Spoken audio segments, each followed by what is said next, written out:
Всем доброй ночи. Итак, друзья мои, сегодня у нас мистика у камина. Продолжаем 7-й выпуск. Хочу вам напомнить еще раз, что вы можете свои мистические истории отправить Яне любой день, кроме выходных, до 10 вечера. Рассказать в текстовом формате внятно, и я зачитаю вашу историю и отвечу. Тут у нас урчание, услышите, не удивляйтесь. Рыжик тут возле моих ног лежит, спит. Облюбовал он это место, теперь там и спит. Мягко, хорошо, да, постелили ему. А внизу наши собаки храпят, как дедушки старые. Так что под это урчание и храп мы с вами продолжим рассказы, потому что эти рассказы это не просто как бы передача вам из уст в уста, но еще и объяснение, почему, к чему, то есть, да, к чему это все. И очень может быть, что у кого-то похожая была ситуация, и он услышит ответ на свой вопрос, который его мучил. Кроме всего прочего, хочу вам напомнить, что у нас есть мистические истории, встречи с призраками, по-моему, встречи с духами, или я такое еще не называла, не помню. Ночная мистика, мистические истории у костра, очень много, мир духов и прочее. За эти несколько лет, может быть, 3 года с чем-то, да, огромное количество таких рассказов, которые мы с вами читали. Я объясняла, в этом году у нас эфиров практически нет, потому что в России не везде ловит, точнее, не везде открывается эфир через VPN, не очень качественный эфир, поэтому я не хочу. Одно слово слышно, 2 слова нет. И я решила, что ничего страшного. Знаете, никто волосы рвать не будет по поводу их санкций. Перетерпим. И не такое бывало. Не менее интересно слушать видеоролики, не обязательно эфиры. Какая разница? Все равно я отвечаю на интересующие вас вопросы. Правильно? Итак, поехали. Добрый вечер, уважаемая Яна. Хочу описать мистику из жизни. Это было в 1950 году. Моему брату был годик, и он умер. Его приготовили и уже лежал на лавке. И кто-то сказал маме, как он какой-то ведуньи. Неправильно писали, ничего страшного. И она на ночь глядя побежала к ней. Я уже не помню того рассказа мамы, но она деду пообещала к нему на похороны приехать. А когда пришла домой, сынок играл, как будто не было того кошмара. Только судьба у него по жизни так и не сложилась. Возможно, это потому, что вернули его оттуда. Не совсем поняла, какому деду пообещала.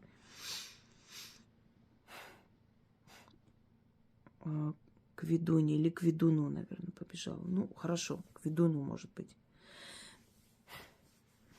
Значит, хочу вам сказать, что есть очень могущественные колдуны, были и будут. Есть очень сильные ведьмы, но ни один из этих людей не способен воскрешать из мертвых.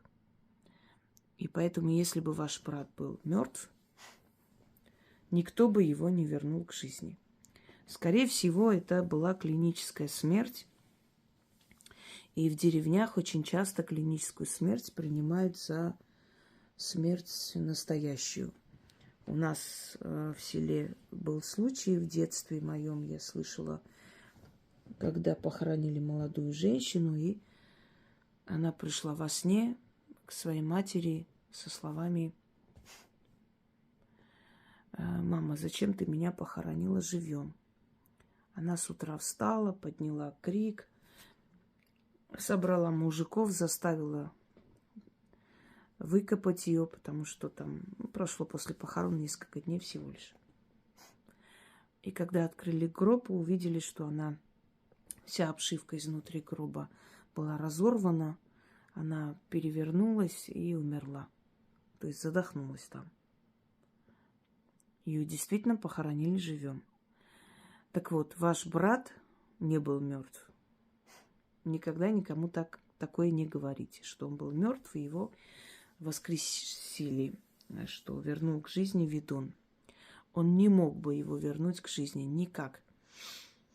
Вернуть к жизни можно человека из комы, призывая его душу, уговаривая вернуться. Многие души из комы не возвращаются, потому как там хорошо. Именно поэтому я родственникам говорю, чтобы они уговаривали душу своего родного человека вернуться. Просили, уговаривали. Они не хотят возвращаться. Я знаю по себе, там очень хорошо. Ты не хочешь вернуться в этот мир, в этот скучный, тяготный мир. Опять тащить этот крест на себе под названием «земная жизнь». Это одно. Могут вернуть из клинической смерти.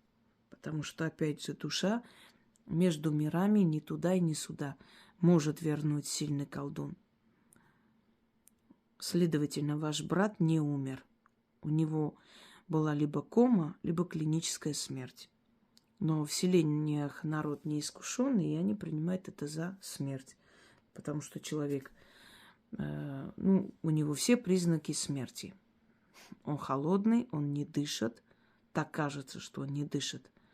Но его дыхание практически незаметно, потому что его сердце очень медленно бьется, замедляя все процессы в организме. Когда процессы в организме замедляются, то сердце справляется со своей задачей, следовательно, поддерживает жизнь несколько дней, даже, может быть, несколько недель.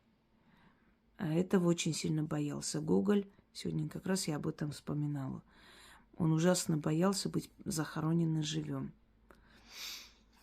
И его действительно живем и захоронили. После это было доказано.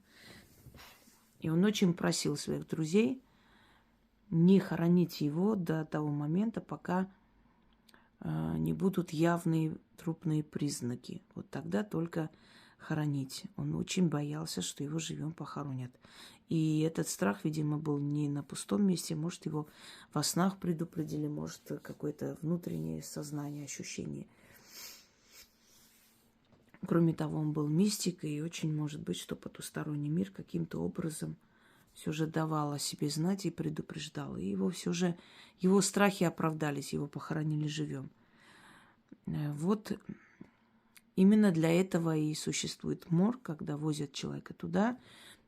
Много было таких случаев, когда резали сначала, прежде чем открывать, то есть раскрывать человека, да, полностью, делают надрез.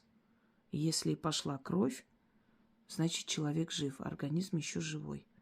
В Индии от укуса какого-то скорпиона или змеи, сейчас не помню, может, и то, и другое, наступает полный паралич. Сознание есть, но человек ничего делать не может. Он не может ни глаза открыть, ни говорить, ни шевелиться, ничего. И он слышит, что его готовят к сожжению. И так очень много живых людей было сожжено. Потому что думали, что он умер. А там особо не практикуется морг. Точнее, совсем не практикуется. Вот с этой стороны я все-таки сторонник того, чтобы человека перед смертью отвезли в морг. Потому что много бывает случаев, когда возвращают к жизни. Просто видят, что человек живой. Ну, может, для этого и существует вся эта процедура освидетельствование смерти и прочее. Живой был ваш брат. То, что у него жизнь пошла не так, это не потому, что его вернули из мертвого мира, вот поэтому. Там могут быть разные причины. Сейчас мы не будем в это углубляться. Может быть, он был проклят изначально, поэтому его судьба так и складывалась. То подумали, что умер, то в кому впал, то еще что-нибудь. У таких людей изначально тяжелая судьба. Они тяжело рождаются, у них всю жизнь, то есть всю жизнь приносят проблемы своим родителям, и так проблемно и живут, и уходят. Пойдемте далее. Добрый день, дорогая Инга и Яна. Хочу рассказать мои мистические истории о встрече с призраками. Мне было 18 лет.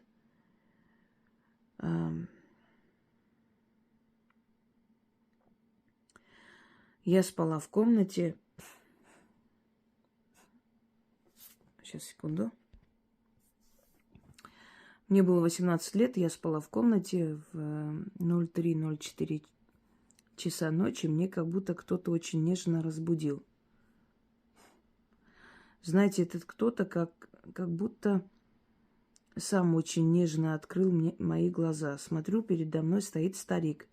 Одежда белая, длинная, вижу бороду, волосы до плеч. Я так поняла, что этот некий хотел, чтобы я его увидела. Смотрели друг на друга несколько секунд, но я не побоялась. Смотрела и не верила своим глазам. Вдруг он стал по пространству перемещаться. Смотрю, нет ног и не касается пола. А перемещается, перемещается, как облако, к окну и растворился в темноте. Побежала к окну, чтобы увидеть, куда он пропал, но никого не было. Кто это был, для чего пришел ко мне, что хотел сказать, я так и не поняла. Заранее скажу, что после этого у меня ничего такого не произошло. Кто это мог быть? Кто угодно мог быть. Мог быть ваш пращур, прадед. Быть может, вы старший внук в семье своей бабушки в тот момент были. Или внучка, да. И он мог прийти просто посмотреть на вас. Он захотел посмотреть на свое продолжение. Мы не можем точно сказать, кто это может быть, потому что духи могут принимать любое обличие. Понимаете?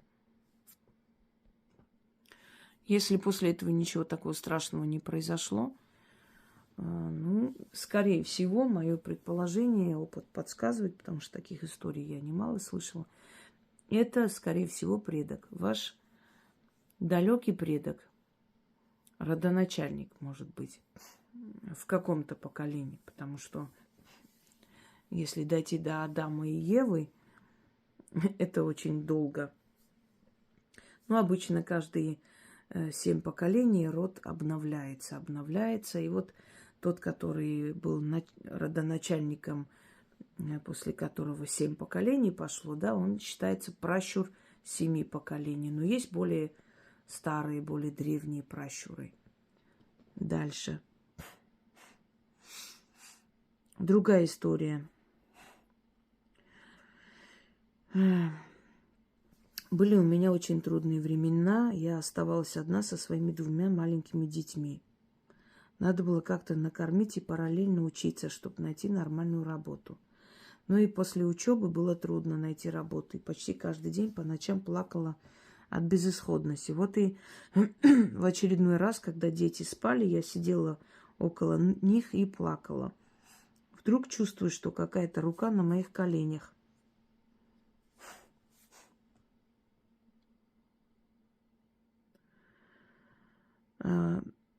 Инга, дорогая, как с другом сидишь и рассказываешь о своих трудностях, и вдруг рукой по спине по-дружески хлопает, как бы все будет хорошо, не переживай.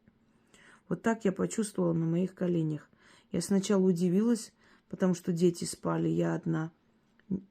Не растерялась и спрашиваю, кто ты, хочу увидеть тебя. Что ты хотел мне сказать? Но бесполезно.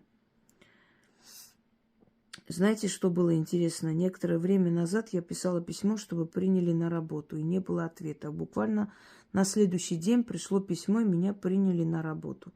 Дорогая Инга, мне очень хотелось бы узнать, кто это был. Ведь мы издалека, вы издалека все видите, чувствуете. Может, это моя бабушка была, или хотелось бы узнать, силен ли мой род. Неправильно написал человек, но я исправляю.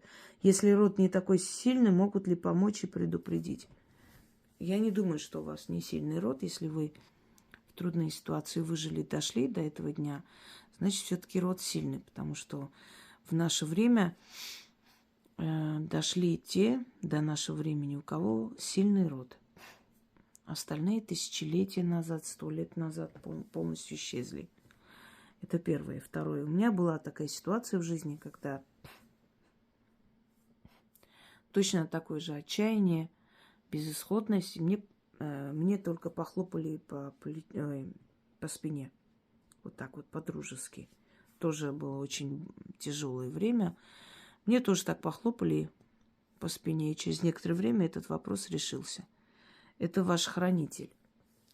Это сила, которая смотрит на ваши страдания, но не имеет права вмешиваться до поры до времени. Вот как операторы, которые снимают дикую природу, говорят, что мы не имеем права вмешиваться, мы можем только снимать. Хотя при желании могут помочь. Ну, я не понимаю этого, конечно. Ну, для них сюжет важнее. Неважно. Вот то же самое делает и ваш хранитель, дух, которого отправили вам помогать и спасать. Он не имеет права вмешиваться до поры до времени, пока вы определенные испытания не пройдете. И когда уже подходит момент, что это испытание пройдено, теперь можно вам помочь, он мог вас успокоить, дать знать о том, что вы не одни, и что он присутствует в вашей жизни, и скоро все будет хорошо. И, собственно, вы говорите, что так и случилось. Еще одна история. Я спала и вдруг чувствую, что кто-то гладит мои волосы. Сначала подумала, что это моя дочка, и громко сказала: не мешай спать, завтра на работу должна пойти, надо спать. Но чувствую в полусне, что еще гладят волосы. Открыла глаза, а рядом никого нет. Ночь, и я одна в комнате. Может, это был домовой или родная душа.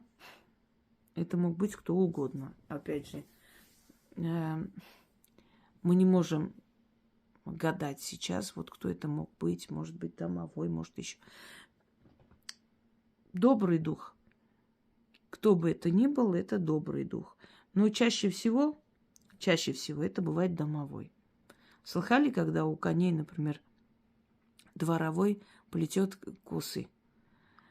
Некоторые говорят, что это ласка, которая лазит по лошадям и плетет им косы. Но вы знаете, одно дело так, скажем, мешать волосы, да, и создать некое такое ощущение плетенной косы.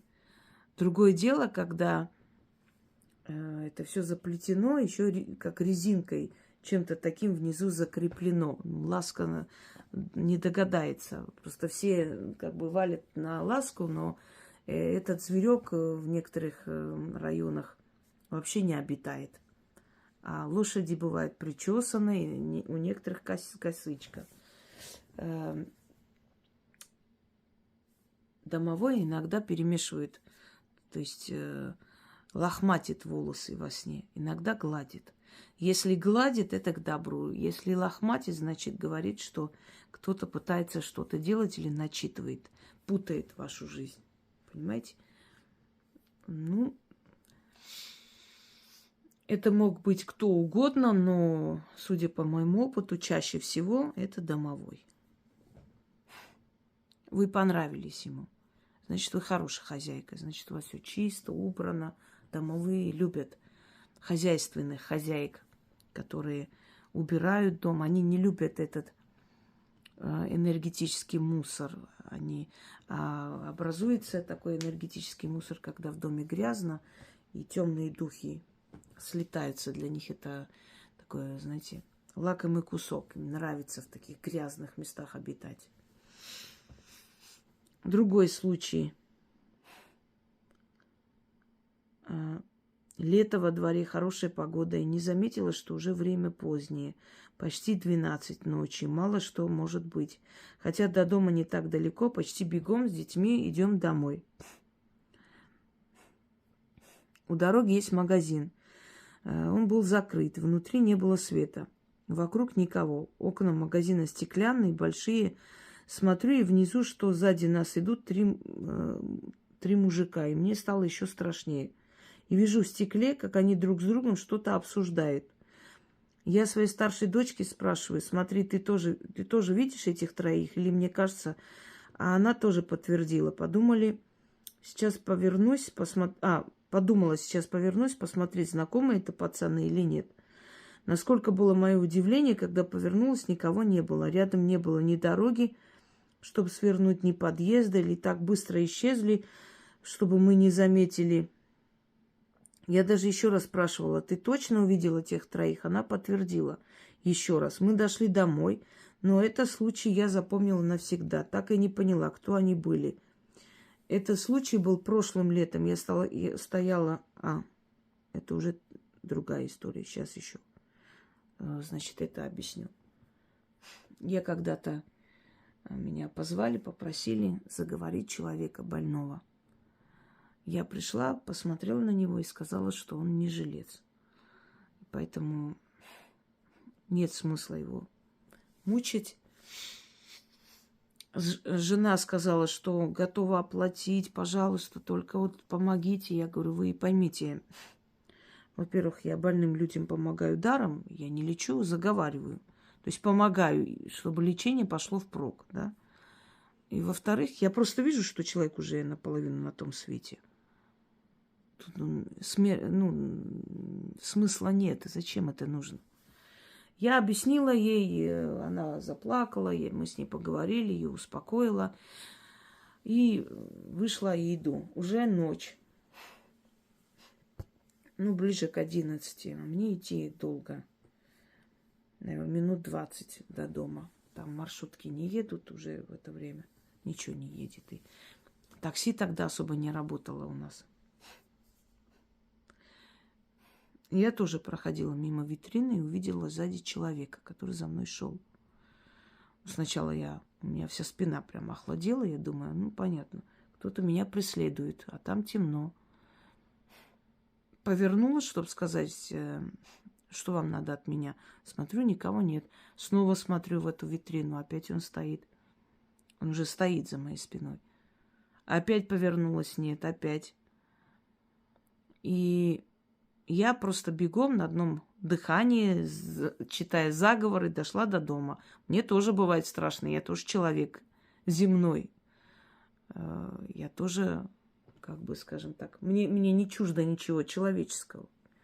И я поняла, что это некто. Я поняла, что это не человек. Когда я поняла, что это не человек, мне немного стало легче, потому что человека следует бояться больше, чем духа. И ночью он мне приснился и сказал: и чего ты так перепугалась? Я же пришел тебя охранять, что ты так бежала от меня? Вот некто такой высокий и здоровый. Так что, скорее всего, они пришли просто вам помочь. Они показались, а потом исчезли, когда увидели, что вы испугались.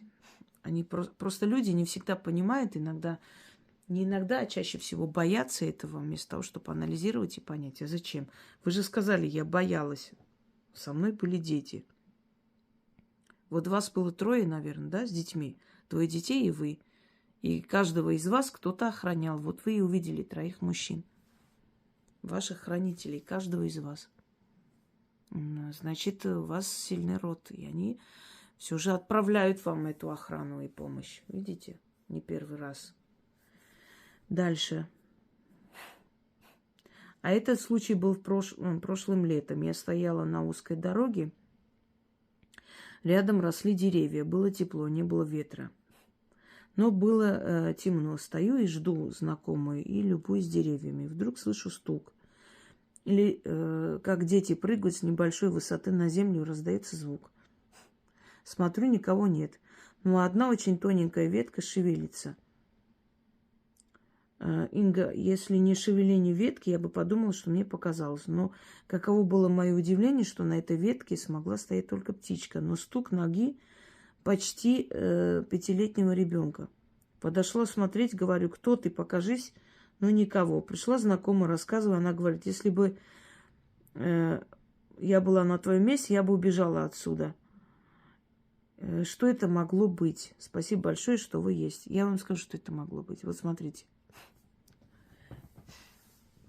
Моя бабушка когда-то зимой по молодости вышла и шла по делам. Не знаю сейчас, куда она шла, но далеко от дома. По селу шла. Была зима, люди в домах. Вы знаете, что зимой особо много народу не ходит туда-сюда. И она слышит, что там, где снежное поле, как будто по полю кто-то скользит. И такое ощущение, как кожу, знаете, разрывают. Там вот такой звук разорвавшейся кожи. Вот такой. И она тоже так приглянулась, подошла, никого нет. А этот звук идет из поля снежного. Испугалась, вернулась домой. Рассказала моей прабабушке, то есть свекрови своей, что звук какой-то, никого не видно, а вот как будто кто-то скользит, и вот этот вот. И она сказала, да не бойся ты, это духи катаются на коже, на кожаной какой-то там, как она сказала, сейчас не помню. Одним словом, катаются, и поэтому этот звук ты слышишь, что скользит, и как кожа, звук кожи. И она сказала это очень спокойно, без паники. Духи катаются, не бойся. Вот и я вам говорю, духи катаются. Души ушедших катаются. Может быть, возле этого дерева мальчик когда-то погиб. Может, с этого дерева упал лет 10-20 назад, если это старое дерево. И его душа навечно осталась там. И он все время там играется, на этих ветках поднимается, спускается. Вот и все. Есть много необъяснимых вещей на Земле. И они, конечно, эти необъяснимые вещи иногда внушают страх, ужас. Но когда вы не знаете, как это объяснить, просто воспринимайте спокойно, проходите мимо. Ведь они живут рядом с нами и в пространстве, так же, как и мы. Имеют такое же право жить в мироздании, как и мы. Кто сказал, что это наша собственность? Здесь миллиарды различных существ обитают. Пойдемте далее. Здравствуйте, дорогая Яна и Инга. Хочу рассказать вам мистическую историю. Может, мне повезет. Инга, когда-нибудь, может, прольет свет на то, что это было. Вот повезло вам.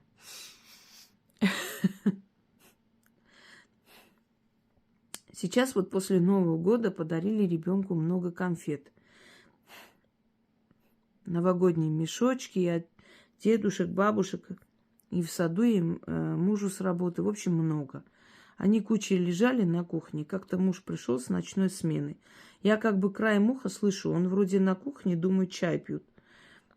Пойду спрошу, как он, что на работе. Пока собиралась, видимо, много времени прошло, он лег спать, а мне захотелось пить.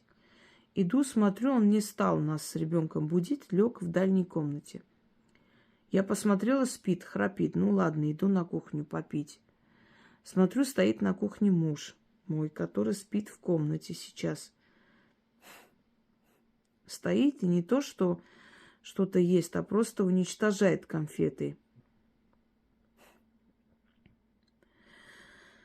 Ё-моё, ест, на меня смотрит, полный рот конфет и улыбается. Я в ужасе, просто страх, ужас. Растерялась, дыхание перехватило. Я просто спиной пошла обратно к нему, лицом. Боюсь отворачиваться и потихоньку обратно к кровати. Говорить и кричать не могу. Просто в мыслях было: не подходи, не трогай меня. Я, значит, иду, он за мной. Самое ужасное было то, что, проходя мимо комнаты, где спал муж, самое ужасное было, проходя мимо комнаты, где спал муж, видеть их обоих. Это да, это страшно жуткое состояние. видеть их обоих. А тут улыбается, просто за мной идет. Я зашла в комнату, где спала в кровати, и тот дальше не пошел. Постоял, улыбнулся, зашел к мужу. То есть разошлись по комнатам. Я кое-как дождалась, когда рассвет, бегом к мужу захожу. С ним все в порядке. Но что это было и зачем? Конфеты проверили? Кто-то действительно их съел или просто вы увидели это видение? Это нехорошо. Это вы увидели доппельгангера, его двойника. Двойник приходит в этот мир, чтобы обменяться местами. Он приходит в этот мир, и тот, кого он представляет, изображает, уйдет. Вашего мужа надо отчитать. Это некий призрак, его двойник. И когда люди видят, неважно в каких обстоятельствах, могут на улице увидеть, поздороваться, а человек не реагирует. Приходит на работу, а он на работе. Как, ты же только что там был? Не было меня там, я тут сижу. И все смотрят на тебя как-то странно. Да нет, я сейчас проходила, ты же не поздоровался, этот был ты. Да не я. А у тебя есть брат-близнец? Нету. Но ты был, вот твои вещи, твоя сумка, не было меня. И через несколько дней этот человек умирает. Звонят, говорят, вот сердцем стало плохо и так далее. Я вам рассказывала историю, когда у нас одна гулёна допрыгалась. Приезжал муж, привозил ее все в общежитие, оставлял. У нас общежитие было очень строгое. Там женщина у нас когда-то работала надзирательницей лагеря, никого не пускала после 9 вечера. Но она с ней как-то договорилась. И каждый день шла на свидание к одному, ко второму. У нас внизу был гостиница «Турист». Сейчас убрали и сделали там набережные красиво, прям возле подножия Мамаева кургана в Волгограде. И когда поднимаешься на Мамаев курган, тогда еще не было этого храма всех святых, сейчас сделали. А парк был, и сейчас есть лес, лесопарковая зона. И она пошла на свидание. А мне как-то не очень, не по себе. Я ее отговариваю, да ничего не будет. И мало того, что это аморально изменять мужу, так она еще идет ночью, непонятно кому. И она вернулась в ужасе и сказала, что она подошла к парку, уже идет, и увидела саму себя, которая стояла возле дороги, смотрела на нее. Только у нее были черная одежда. Она смотрела на нее так внимательно.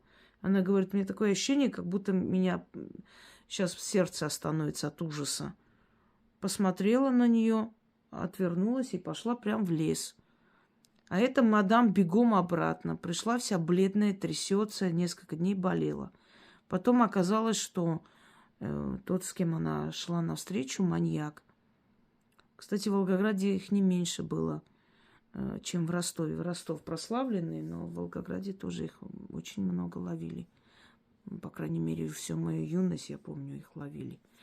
И на этот случай этот двойник спас ей жизнь. Она просто... То есть этот двойник показал ей, что будет с ней, если она пойдет в этот лес.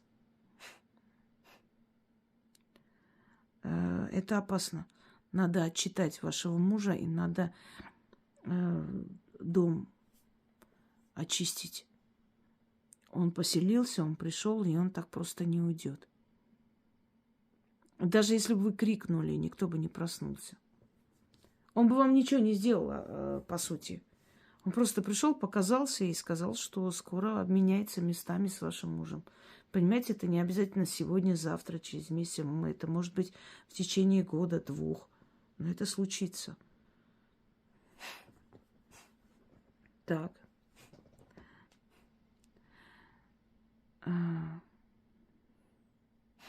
Когда такое видите, или звонят вам в дверь, смотрите, там никого нет, или стучат, никого нет, или явление в доме резко. Вы можете представить себе вот на секунду кто-нибудь, кто сейчас слышит, вот такое видеть вам? И вы же понимаете, что это трезвый, нормальный человек говорит. Не алкоголик, не наркоман, это не какие-то бредни наркотические. Это нормальный, адекватный человек такое видел. Это говорит о том, что мир под потусторонний существует, хотите вы этого или нет. Как человек, который столкнулся с этим много раз. Много раз. Я никогда бы не сказала то, чего я сама не видела и не верю. И когда такое видите, успейте сказать: вчера приходи. То есть уже ушедшим временем. Вчера. Вчера приходи.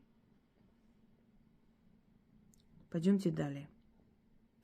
Здравствуйте, уважаемый Инга. Позвольте рассказать вам свою мистическую историю. Этот случай произошел со мной 12 лет назад, когда я была беременна. Начну с того, что на самых ранних сроках, когда еще неизвестен пол ребенка, муж очень хотел мальчика. А мне было без разницы, кто родится, поэтому он ходил, всем говорил, что у нас обязательно родится мальчик. Однажды мне приснился сон, как будто бы ребенок, который живет у меня в животе, говорит мне: «Мама, я же у тебя девочка, почему вы всем говорите, что я буду мальчиком?» В то утро я уже точно знала, что у меня родится дочка. Прошло еще немного времени, и ко мне начал ходить черный кот. Он ходил именно ко мне, беременной. На мужа не было вообще никакой реакции. То есть он проникал в нашу квартиру через открытую форточку или открытый балкон. Однажды на улице был сильный ливень, и я позакрывала все форточки, окна. Так этот кот разбегался и своим телом бился в окно до тех пор, пока его не разбил и не вошел ко мне в квартиру. Если в момент, когда кот приходил, я находилась дома, значит, он просто меня находил. Мы встречались обязательно с ним взглядом.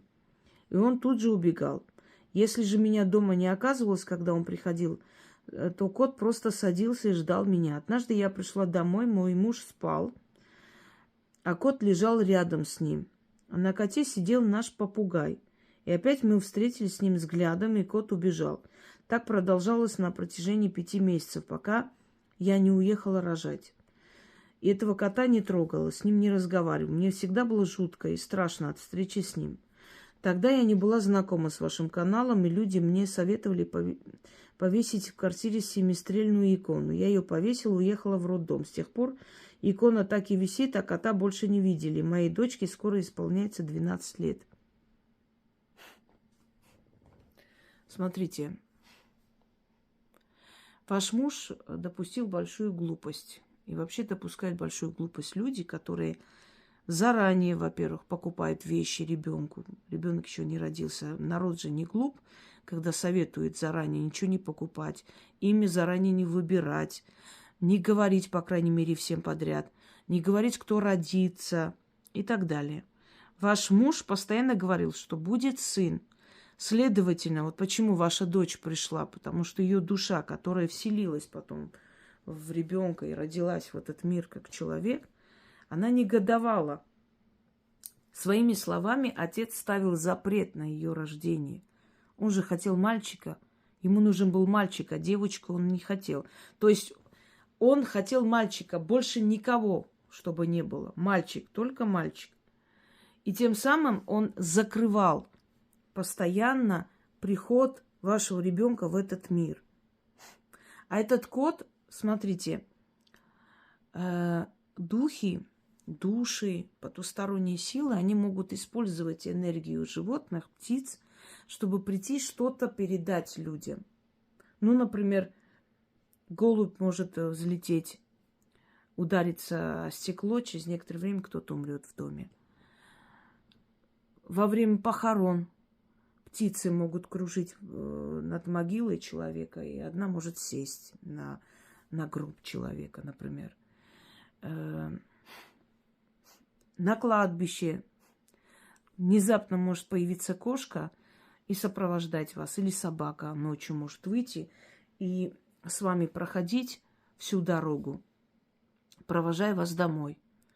Особенно в 90-е, когда была такая смена ночная, да, люди боялись, не было ни такси, ничего нормального. Как могли, выживали и грабили, и убивали постоянно людей. И бывали случаи, когда собаки сопровождали. Просто собаки шли рядом с женщиной, а хулиганье, думая, что это ее собака, не подходила. Оказывалось, что эта собака вообще не ее, она исчезала туда, откуда пришла. Это не видение, это не привидение. Это реальная создание, реальное животное, реальный кот или собака. Но они не сами хотят прийти к вам. Их энергию используют силы, чтобы прийти. Этот кот пришел, потому что ваш муж сказал, что дочь ему не нужна, сын будет. А раз дочь не нужна, дочь надо забрать. И этот кот – некая потусторонняя сила, которая приходила за душой вашего ребенка. Не икона спасла. Видимо, просто ваше упорство и то, что вы не боялись, что вы не гнали, не обидели никак этого кота, никак. Хотя боялись, то есть жутко вам было, но вы никак не обидели, ничего не сделали плохого. Видя ваше спокойствие, ваше уважительное отношение, человеческое отношение к нему, он все-таки ушел, не стал забирать вашу дочь. Но у вашего ребенка будут трудности, они уже есть. И в школе, и в жизни, и будут дальше. Нельзя. Люди должны умнеть. Они не должны вмешиваться в желание, в волю тех сил, которые нас отправляют в этот мир. И глупо себя вести тоже не нужно. У нас будет сын, 100%. Постоянно говорить такое, это значит отрицать рождение дочери. Она не нужна. И он по нежеланию своему практически чуть не отдал в руки сил смерти. И они приходили в ваш дом. Эту икону можете оставить, можете снять, и она ничего никак не повлияла. Это просто случай. Вы уехали, кот перестал приходить. И увидев ваше, еще раз говорю, упорство и уважительное отношение к нему, он просто не стал забирать вашего ребенка. Сила смерти это. Некая сущность, посланная от сил смерти. Потому что если вам сын нужен, а дочь не нужна, значит, дочку отдайте нам обратно. Пришли забирать. Понимаете, о чем я говорю? Из-за глупости отца. Пусть не специально. Он же сейчас любит ее и рад. Все мужчины хотят сына, а дочь любит больше жизни. Вот что интересно.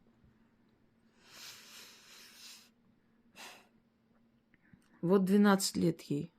13-летний рубеж очень опасен. Много читайте ей защиту. Здравствуйте, уважаемые Инга и Яна. Спасибо за интересный, весьма познавательный канал. Моя история такая. У моего супруга была бабушка, дама весьма с непростым характером. С самого начала наши с ней отношения не заладились, и несмотря на то, что за некоторые качества я ее по-своему уважала, мы с ней находились в состоянии холодной войны, периодически переходящей в активное наступление. Через некоторое время мы с супругом приобрели свой дом и переехали. С бабушкой супруга я больше не общалась. 5 лет назад она умерла. И я помогала свекрови. Вот она меня просто золото.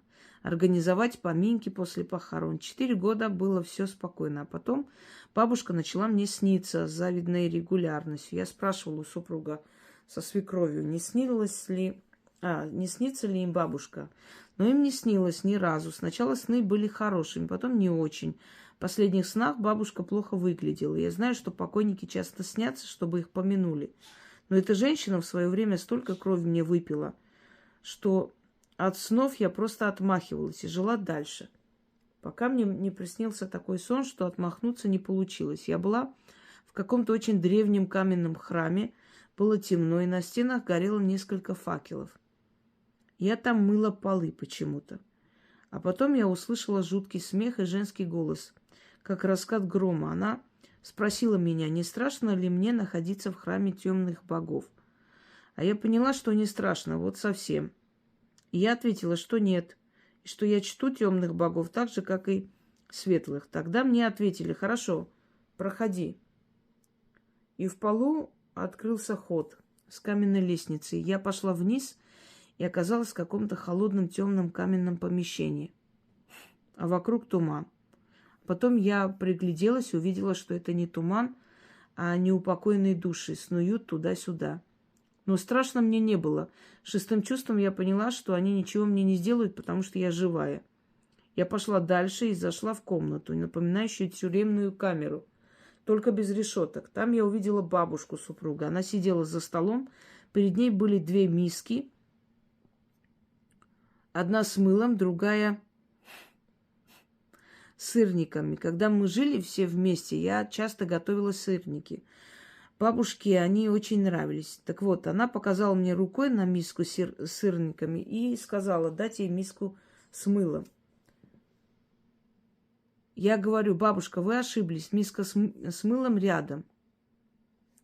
И тогда она разревелась и начала кричать, что она уже давно здесь, что хочет есть, но сколько бы ни старалась взять сырники, ей под руку всегда попадает мыло. И она думала, что хотя бы я могу ей дать эти сырники. А я вдруг осознаю, что это место является чистилищем. И это мыло для того, чтобы бабушка сначала очистила свою душу.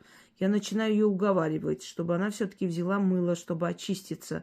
Но она опрокидывает миску с мылом и кричит, что не хочет этого делать. И я просыпаюсь. В общем, я рассказала все мужу и попросила его, чтобы он помянул бабушку, так как достала она меня уже во снах приходить. Я пожарила целую кучу сырников, муж отвез их свекрови, та раздала по соседям. На следующий день мне звонит свекровь и говорит, что ей приснилась бабушка, подарила ей во сне красивый букет, сон был яркий, а бабушка довольный. Прошел год, больше бабушка никому не снилась. У меня 3 вопроса. Что это вообще такое было? Почему бабушка приходила именно ко мне, а не к своей дочери, любимому внуку, учитывая наши отношения? И почему после она свекрови приснилась, а мне даже не сказала, учитывая, что я у плиты целый час ее треклятые сырники жарила. С уважением, Юлия. Первое. Она снилась вам потому, что она обидела вас больше всех. Вот моя собака начала там тявкать. Эх, ночью снимать такие темы не очень хорошо. Но ничего, сейчас пойду узнаю, что там случилось, и приду. Видать, кого-то увидела. Итак, продолжу, потому что... Ну, он там чего-то видит каждый раз, когда я снимаю. Немножко активность начинается в доме. И вот наш песик начинает там тявкать. Итак, почему она к вам пришла? Потому что она обидела вас больше всех последние годы. И, скорее всего, ей сказали, что нужно отмаливать у вас прощение, если она хочет, чтобы ее там простили и пустили ее дальше. То, что вы увидели чистилище, скорее всего, так и есть. Оно по-разному приходит и по-разному показывается. Но это тоже один из вариантов чистилища, кстати говоря. Почему раздают еду и как это может дойти до умершего? В древние времена считалось, что через энергию живых мертвые берут то, что хотят. Ну, вот, например, любимое блюдо делают, там, готовят, садятся, кушают, да. Считается, что это дань памяти человека. Вроде и они сами едят, но для него делают. Потому что мертвый может насладиться только через энергию живых, своих родных, близких, соседей, знакомых. Берет от них эту энергию и насыщается. Поэтому, когда хотят помянуть или хотят помочь душе, или дать любимое блюдо, или то, что, скажем так, то, что она просила во сне, обычно раздают соседям и знакомым. И тем самым это все доходит и до покойной души. Так что вы правильно сделали. И я вам ответила. Вы увидели это чистилище. Она приходила к вам для того, чтобы... Потому что вас обидела больше всего. А потом, когда вы сделали то, что она просила, ей просто запретили дальше вам сниться. Она уже отмолила перед вами. То есть... получила ваше прощение. Вы же для нее это сделали, эти сырники, чтобы раздать. Все. И ей больше просто не позволили вас беспокоить. Она довольна, ушла. Так, теперь давайте последнюю историю, наверное, прочитаем на сегодня. На всякий случай я отмечу, чтобы потом помнить, где остановилась. Итак. Уважаемые Инга и Яна, здравствуйте. Хочу поделиться историей. В середине апреля этого года, примерно за неделю до родительского дня, умерла одна знакомая женщина нашей семьи. Накануне родительского дня я думала о ней, и через какое-то время в дом через балконную дверь залетел воробей. Он был... Ой. Он был спокоен.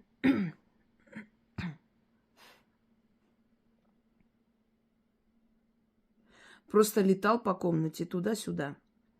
Я по незнанию начала его выгонять. Открыла двери с обеих сторон квартиры и пыталась помочь ему вылететь.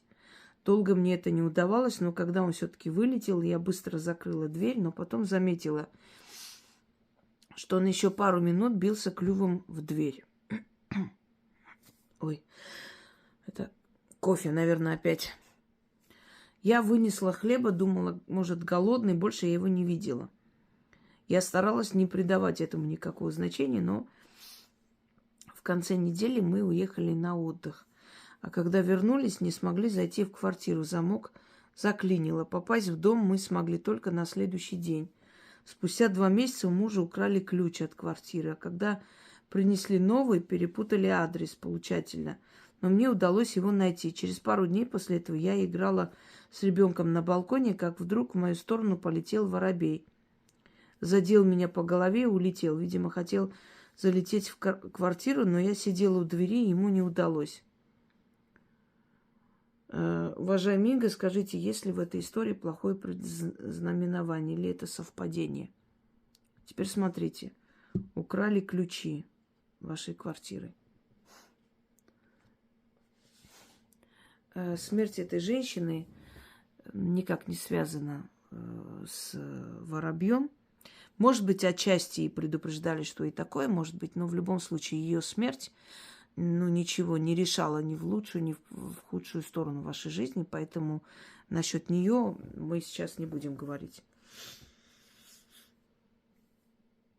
Силы используют, как я уже говорила, энергию животных, чтобы предупредить, помочь, сказать, значит, опередить и так далее. Вы сами сказали. Теперь смотрите, воробей прилетел и пытался о чем-то вас предупредить. И вы выгнали. Внедрение внезапное. Потом воробей начал стучаться в дверь клювом. Да? Это что означает? Силы хотели сказать, будьте осторожны. Через дверь могут к вам прийти незваные гости. Заклинил замок. От чего, как вы думаете? Потому что пытались открыть. Когда пытаются открыть и не могут открыть, там что-то потом клинит. То есть испортили внутри замок, поэтому заклинило. И вы не смогли попасть в квартиру. Потом снова воробей пришел и вас предупредил. Или после этого ключи, значит, украли. Для чего украли? Чтобы зайти в вашу квартиру. Один раз пытались какими-то другими ключами открыть, не получилось. Второй раз уже украли, чтобы прям этими ключами зайти. Поменяйте эти ключи. Внутренний замок тоже сделайте отдельный, помимо тех ключей, которыми открываете дверь.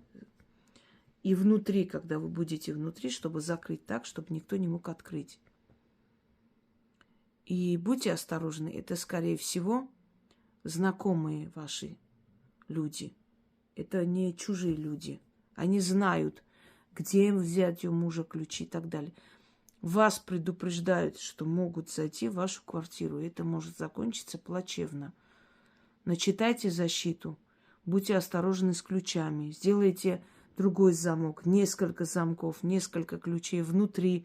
Сделайте замок, когда вы все будете дома, чтобы закрыть еще раз дополнительно. Таким образом, там, чтобы снаружи открывая, внутрь не смогли зайти. Вас могут ограбить, могут зайти в ваш дом. Мало ли, какие у них намерения. Вот почему приходят эти птицы вас предупреждать, что вас могут убить в вашей квартире. Тьфу-тьфу-тьфу. Теперь поняли, почему? И каждый раз, когда воробьи приходят, у вас то ключи, то заклинивает дверь, то еще что-нибудь. На вашу квартиру нацелились и хотят туда зайти. Значит, есть что ограбить. А может быть, хотят отомстить. Мало ли что. Вас предупреждают духи. Будьте осторожны. Очень осторожны. И вот позовите знающего человека. Пусть посмотрит все эти замки. И своего человека, доверенного, доверенного. И так пойдет. Объясню, почему. Чаще всего те люди, которые делают замки, на всякий случай делают и дополнительные ключи. Эти люди иногда работают с домушниками, дают им наводку. Не сразу же, через месяц могут это сделать. И вы никогда не узнаете, как это случилось. Понимаете? Очень много недобросовестных, конченых людей, которые зарабатывают свои деньги, не считаясь чужим горем. Иногда вы совершенно не подумаете на человека, а он окажется таким подонком, что не дай боги. Будьте очень осторожны. Это вам предупреждения идут с потустороннего мира. Причем конкретное предупреждение о смертельной опасности. На этом все. У нас еще есть мистические истории. Я уже вам сказала, объяснила, как их отправлять. Всем удачи, всех благ и берегите свою жизнь и своих близких в нашем непростом мире.